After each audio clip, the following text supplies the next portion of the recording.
Alright guys, welcome back to another Papalymo video where we're going to be talking about Papalymo and Dark Knight Cecil. Now both of these two characters are getting their C90s, a rework, and then Papalymo is finally going to be getting his LD weapon, with Dark Knight Cecil getting his LD weapon reran. I believe this is the second time that it's getting reran. I can't remember, but either way, it's getting reran for those who missed out on it. But are they worth chasing for in the upcoming banner that is attached to the raid event that is going to be released with it? Now, the Lufenia fight for this event is a little bit different from our normal usual Lufenia fights, and when I mean different, I'm talking about the orb and how it appears and disappears, but we'll get into that towards the end of the video. But we're going to be going over exactly what they're going to be getting with their changes, and then I'm going to let you guys know if they are actually worth pulling for at the end of the video. So, as always, if you guys do enjoy the video, consider liking the video and subscribing for future Papalymo content. Let me know what your plans are for these two characters, either before or after the video is over with. And with that being said, let's talk about Dark Knight Cecil, Papalymo, and then whether or not you guys should pull on the upcoming banner. So we'll first start off with Dark Knight Cecil. Now Dark Knight Cecil skill 1 Darkness becomes a 3-hit dark range AoE Brave plus a single target HP attack 2 times. Now while his HP is less than his maximum HP, it becomes the plus version, which gains an additional HP attack. Now while the Light of Darkness buff is active, they add a 20% HP damage up, and they change the condition for his Brave / HP +++ power to while HP is at max, and then his Brave and or HP +++ heal to while the HP is less than max. Now with his EX extension, it turns his EX ability into a 6-hit dark ranged Brave plus an HP attack 4 times. His C65 extension got extended to 6 turns, and it becomes a 4-hit dark melee Brave plus an HP attack, and also adds a 20% attack up and a 40% Brave damage cap up.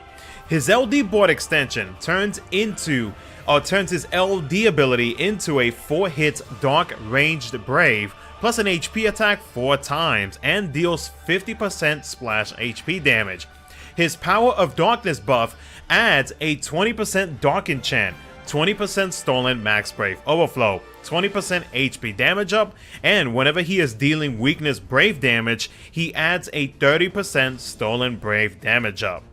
Now with Papalymo's rework to his skill 1 becomes a 4-hit Fire Magic Brave plus an HP attack 2 times. His skill 2 becomes a 4-hit Ice Magic Brave plus an HP attack 2 times that inflicts the ice resist down to target for 8 turns. He increases his Brave by 150% of initial Brave after the first HP attack, and increases the Brave by 50% of the HP damage dealt after the last HP attack. His EX ability that has instant turn rate becomes a 4-hit AoE Fire Magic Brave plus an AoE HP attack 4 times. Now if you have the Umbro Ice buff active, then his EX ability becomes a 3-hit Ice Magic Brave plus an HP attack 4 times. That increases the Brave by 100% of initial Brave after HP attacks except for his last. Now his overhead, Polygot, got a few changes from his EX extension that gave him more attack depending on stacks, and he has a max stacks of 2 with his overhead. Now his Foul ability that changes from his HP plus command when at 1 stack of Polygot is a 5-hit AoE Magic Brave plus an AoE HP attack. It does consume 1 stack from his overhead after use. His C65 extension got extended to 6 turns, and also gives him a 20% Stolen Max Brave Overflow up, a 10% gained Max Brave Overflow up, and a 20% Brave gains up. His LD ability, Despair, is a 4-hit Fire Magic Brave plus an HP attack 3 times, then follows up with a 7-hit Fire Magic Brave plus an HP attack. He grants himself the Astral Fire buff for 6 turns and a new Inochine. I hope I'm not entirely sure how to pronounce that, so I apologize ahead of time. Buff for 12 turns. Now, it also grants him 1 stack of his overhead, the Polygot, and has instant turn rate that doesn't increase the turn count. Now, the brand new buff that he got provides the following to Papalymo.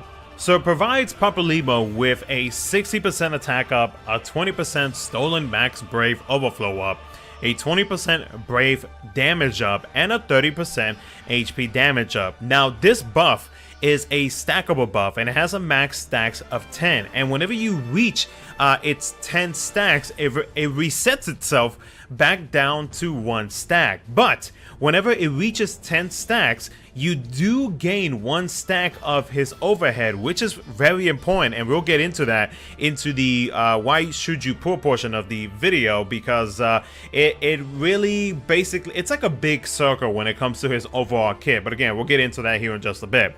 Now, to increase the stacks, it increases by 1 stack after every field turn. So that means your teammate's turn, Papalymo's turn, the enemy's turn. Any type of action that is done while the fight is progressing, it will increase the amount of stacks, or yeah, the stacks by 1 up to 10, and then it'll reset back to the 1, and the cycle pretty much goes over and over again.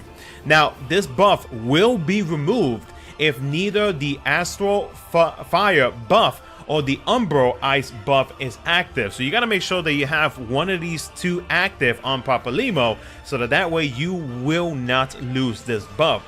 Now, whenever you give him his his character boards, character points, etc., etc., if you do get his LD ability, whenever dealing weakness brave damage, he actually gains more brave damage up and HP damage up. So really, as long as he's doing that weakness damage, then technically he would be dealing a 40% brave damage up and a 40% HP damage up. That is some very strong numbers for an LD only character, and especially a character which, again, we'll get into here in just a bit, who has a bit of a cycle when it comes to his skills. So that's some very solid numbers for what he is gonna be doing.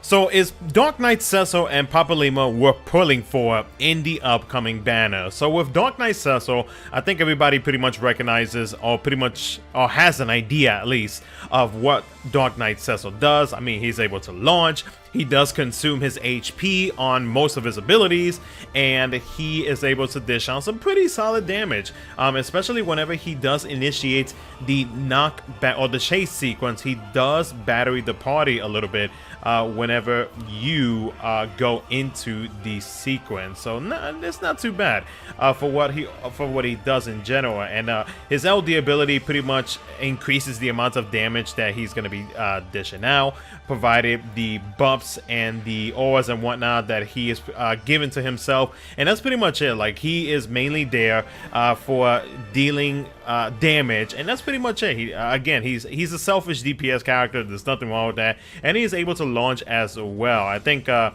most players, not most players, but a lot of players do favor how his kit plays out and overall what he actually does. So if you're needing yourself a character that does deal dark damage, because we don't have too many characters that deal dark brave damage, and at the same time is able to launch, and if you don't mind the fact that Dark Knight Cecil consumes his HP before he attacks, then he's actually not a bad character to pick up, or if you do manage to get it along the way of chasing for Papalymo.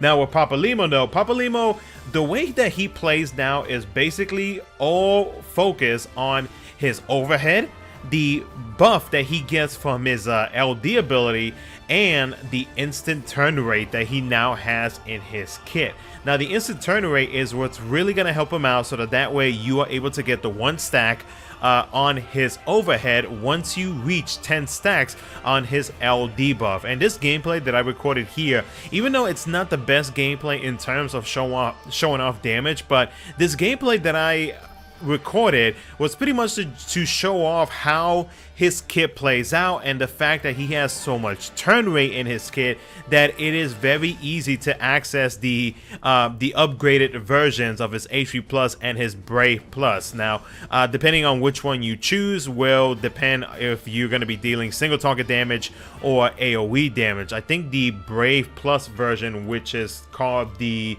Xenoglossy, is the one that focuses on the single target, but the HP Plus version, which is the Foul ability, that is an AoE attack, and it does deal 4 HP damage to all targets, which is nice. So when you look at his kit and you see how he plays out, pretty much what you are doing is pretty much going through a cycle of his skills to try to build up the stacks, to build up the overhead, so that way when you have 1 or 2 stacks on his overhead, you do have access to either his Foul ability or his Xenoglossy ability. But overall though, Papalymo, he is a straight up damage dealer, and he actually does some very good damage if you pair him up with some with the right support characters, like now some of the big top tier characters that we got going on that is supportive to the party. Lock, for those who put on Lock, that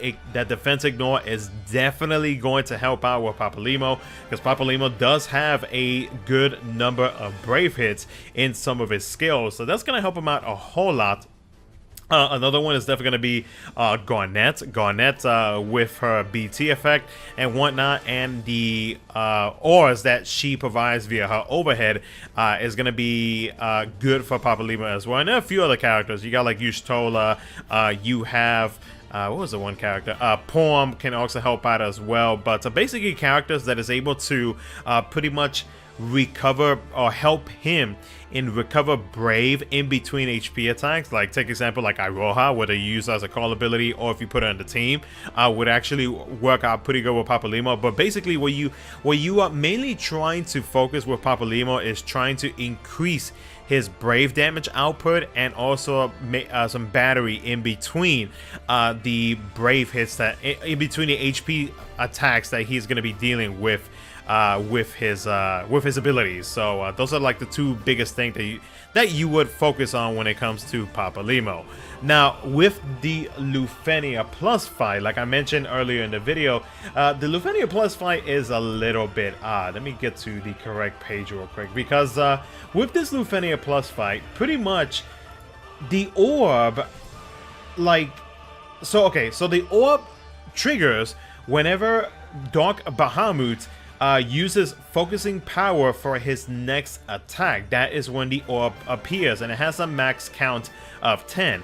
Now to cancel it is either you have Dark Bahamut use Mega Flare Plus, which you would rather not have him do, or you cause him to lose the focus power that he is charging up to use his Mega Flare Plus attack. Now he will still attack you with the Mega Flare Plus, but if you actually make him lose his power, he will not deal any damage to you whatsoever.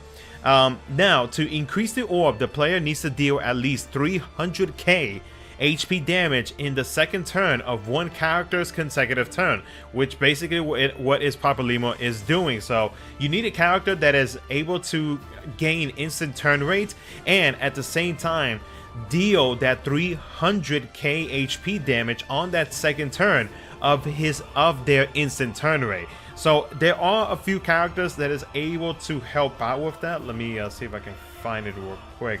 If not, I will get that to you at I'll probably like put it down in a pinned comment. But there are a few characters that do have instant turn rates in their kits where they are able to deal some damage afterwards, or just in general using an ability that does give you instant turn rates, and then you are able to dish out at least 300k HP damage to increase it by 10. And I apologize, but the Lufenia orb count is actually 20, not 10. So that was my mistake. I read that wrong. But yeah, so there are a couple characters that is able to do that, or if you want to, you could potentially rush down the orb as well. But again, to be on the safe side, you want to make sure that I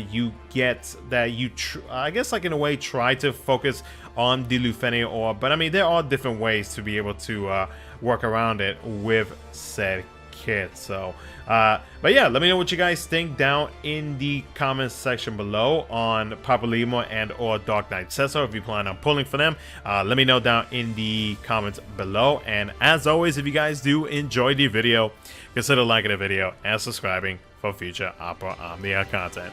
Thank you so much for watching. I'll catch you guys in my next video.